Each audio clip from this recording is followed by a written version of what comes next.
Assalamualaikum warahmatullahi wabarakatuh. Waalaikumsalam warahmatullahi wabarakatuh.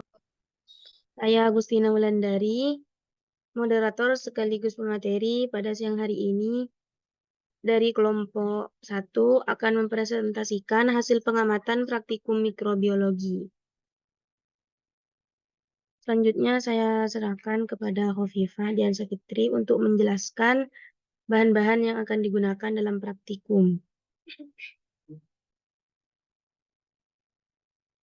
Alat dan bahan yang digunakan pada saat praktikum yaitu tabung reaksi, Labour dan Mayer, beker gelas, gelas ukur, kaca arloji, batang pengaduk, cawan petri, spatula,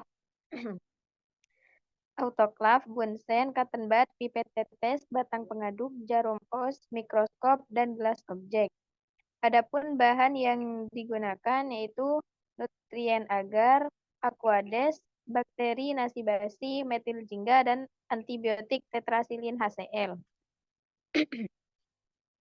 Sterilisasi adalah suatu proses pengelolaan alat atau bahan yang bertujuan untuk menghancurkan semua bentuk kehidupan mikroba, termasuk endospora yang dilakukan dengan proses kimia dan fisika. Mikroorganisme atau jasad klinik atau juga mikroskopik adalah organisme yang berukuran sangat kecil sehingga untuk mengamatinya diperlukan alat bantu.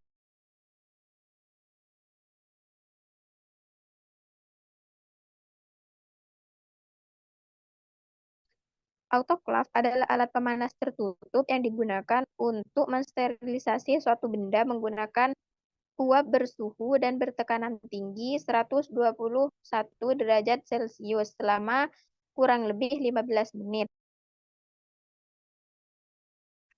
Langkah pertama yang dilakukan yaitu membungkus alat-alat yang akan digunakan seperti cawan petri, Labour dan Mayer, tabung reaksi, gelas kimia, batang pengaduk dengan kertas, lalu mengisi autoklaf dengan air sampai batas atas lubang. Barulah autoklaf dinyalakan dengan memencet tombol power on, memasukkan alat yang telah dibungkus dengan kertas ke dalam autoklaf. Setelah itu disterilkan dengan suhu 121 derajat Celcius dalam waktu 15 menit. Autoklaf sambil dijaga suhunya jangan sampai melewati batas suhu 121 derajat Celcius dengan membuka ventilasi yang ada pada autoklaf. Ketika waktu sudah mencapai 15 menit, sambil lalu menghidupkan lampu LED pada laminar dan disemprotkan dengan alkohol. Kemudian mengeluarkan alat yang sudah disterilkan dalam autoklaf dan dimasukkan ke dalam laminar tersebut agar alat tetap bersih dan mencegah kontaminasi. Kemudian membuka alat yang dibungkus dengan kertas dan menghidupkan lampu UV. Alat disterilkan dengan bunsen. Berikutnya alat dikeluarkan dari laminar. Matikan lampu LED dan UV. Kemudian menimbang nutrien agar sebanyak 6 gram, dilarutkan dengan 100 mili aquades. Namun, percobaan itu gagal hasilnya menjadi sangat mencair. Jadi, dilakukan praktikum ulang. Nutrien agar yang gagal itu di setiap kelompok dimasukkan ke dalam Labour dan Mayer dan ditambahkan dengan 9 gram nutrien agar dan dilarutkan dengan aquades 50 mili. Kemudian dipanaskan. Setelah dipanaskan, kemudian dituang ke dalam labu Erlenmeyer. Tabung reaksi ditutup dengan kapas dan plastik wrap dan dituang ke dalam cawan petri dibalut dengan plastik wrap, kemudian disimpan di lemari es sampai media Na memadat.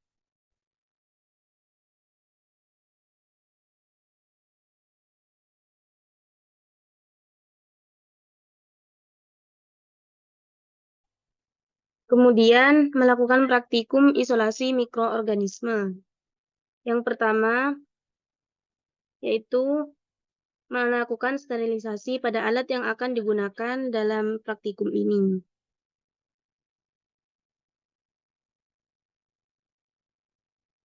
Isolasi mikroorganisme adalah suatu cara untuk memisahkan mikroorganisme tertentu dari lingkungan, sehingga diperoleh biakan yang tidak tercampur dengan jenis lain. Mikroba yang digunakan dalam kelompok kami adalah dari nasi basi yang sudah berjamur dan bakteri dari sela-sela jari kaki. Selanjutnya, menyemprotkan alkohol pada laminar, kemudian mengambil Na padat di lemari es, dan dimasukkan ke dalam laminar yang sudah disterilkan. Kemudian mengambil mikroba pada nasi basi menggunakan cotton bud, dioleskan pada media Na pada labu Erlenmeyer membentuk huruf S, dan mengambil bakteri pada sela-sela jari kaki dioleskan pada media Na padat cawan Petri menjadi 4 bagian. Bagian kaki A, kaki B, kaki C, dan kaki D. Disterilkan lagi menurut labu Erlenmeyer pada bunsen dan cawan Petri, tutup Erlenmeyer dengan kapas dan kertas rep. Melapisi cawan Petri dengan kertas rep, amati pertumbuhan mikrobanya. Setelah diamati pertumbuhan mikroba pada hari Senin, tanggal 29 bulan 4 tahun 2024 mengamati pertumbuhan mikroba, tapi belum ada mikroba yang tumbuh. Pada hari Selasa, Rabu, dan Kamis juga mikroba belum tumbuh sama sekali. Sedangkan pada hari Jumat, mulai ada pertumbuhan mikroba, tetapi sangat sedikit. Dan pada hari terakhir, hari Sabtu, pada labu Erlenmeyer dan pada cawan Petri hanya pada bagian kaki B yang tumbuh mikroba sedikit dengan mikrobanya yang berwarna kuning. Mikroba yang tumbuh sedikit dikarenakan media Na yang kami buat sedikit mencair sehingga yang padat tersisa sedikit.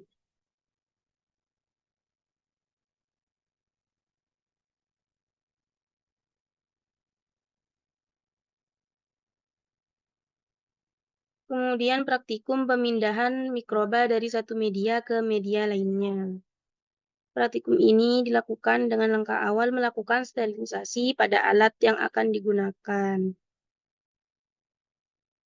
Pertama itu memanaskan jarum os pada bunsen, dipanaskan hingga membara. Kemudian mengambil mikroorganisme pada cawan Petri bagian B, dipindahkan ke objek gelas dan diamati menggunakan mikroskop.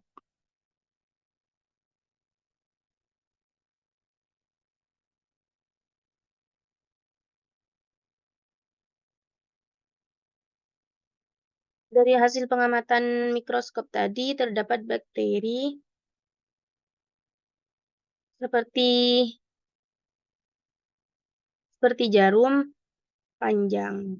Dari pengamatan yaitu pada gambar berikut terdapat jamur Aspergillus fumigatus termasuk jamur oportunistik yang dapat menginfeksi salah satu atau semua dari organ tubuh manusia. Dari jamur ini seringkali ditemukan di udara. Parasit endogen ini umumnya dapat menimbulkan penyakit pada manusia dengan sistem kekebalan yang terganggu. Selanjutnya, praktikum uji sensitivitas antimikroba dengan cara sumuran.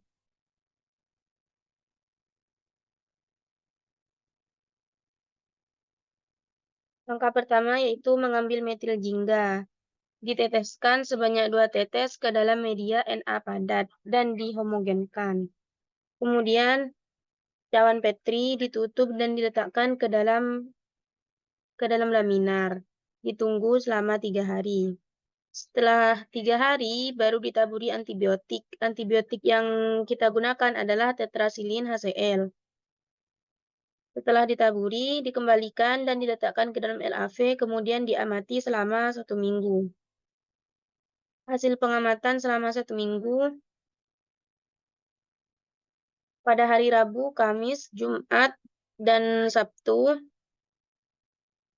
Pada hari Rabu sampai hari Jumat, media menjadi kuning padat.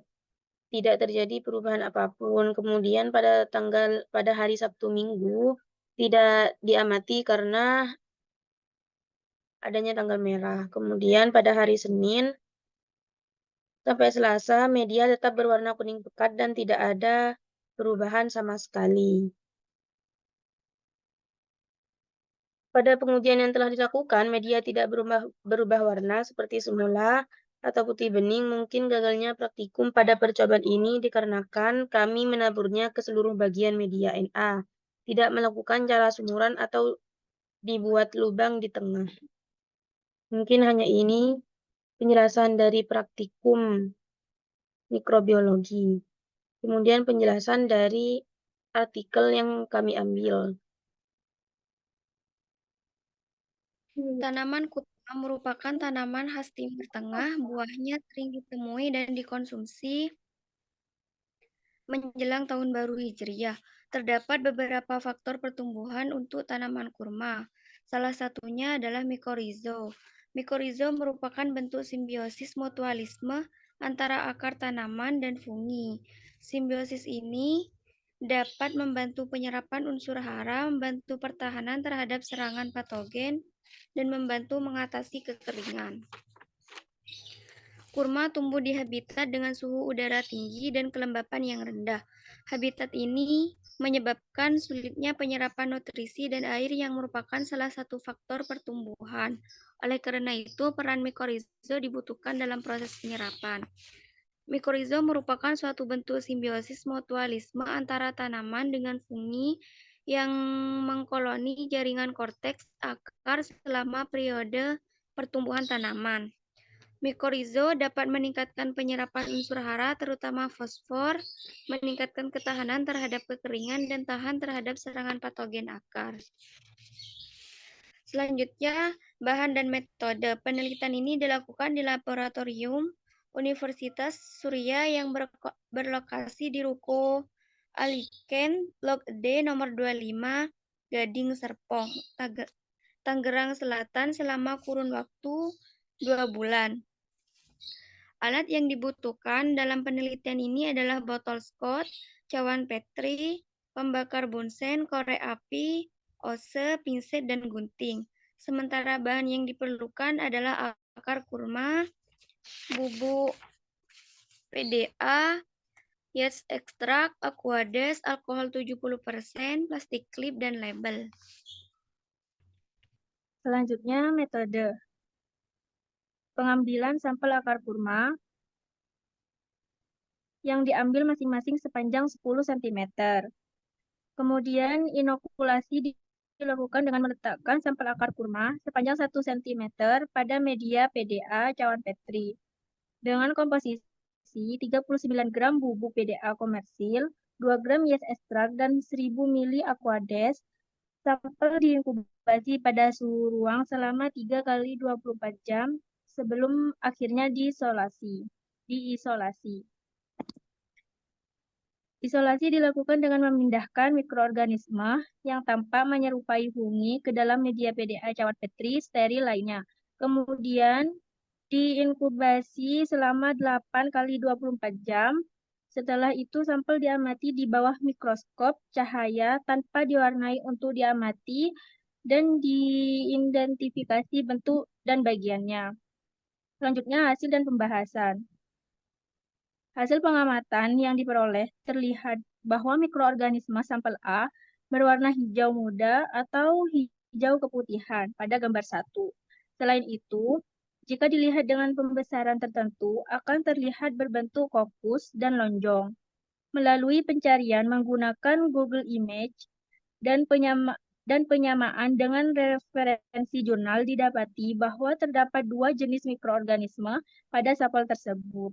Adapun mikroorganisme yang didapati tergolong ke dalam genus Staphylococcus dan Bacillus. Hal ini cukup beralasan sebab mikroorganisme yang berbentuk kokus terlihat sangat mirip secara morfologi dengan Staphylococcus. Ciri utama yang terlihat adalah bentuk fisik yang berupa kokus. Selain itu, bentuk yang terlihat menyerupai buah beri. Selain itu, mikroorganisme yang berbentuk lonjong terlihat sangat mirip secara morfologi dengan Bacillus. Lebih spesifik memiliki kesamaan dengan Bacillus subtilis. Hal ini cukup beralasan sebab Bacillus subtilis merupakan salah satu mikroorganisme yang sering muncul pada akar. Selain itu, kesamaan morfologi yang berupa lonjong dan terkadang menyerupai benang sangat cocok dengan gambar di atas. Hal ini menyebabkan penulis menyatakan bahwa mikroorganisme tersebut adalah Bacillus subtilis.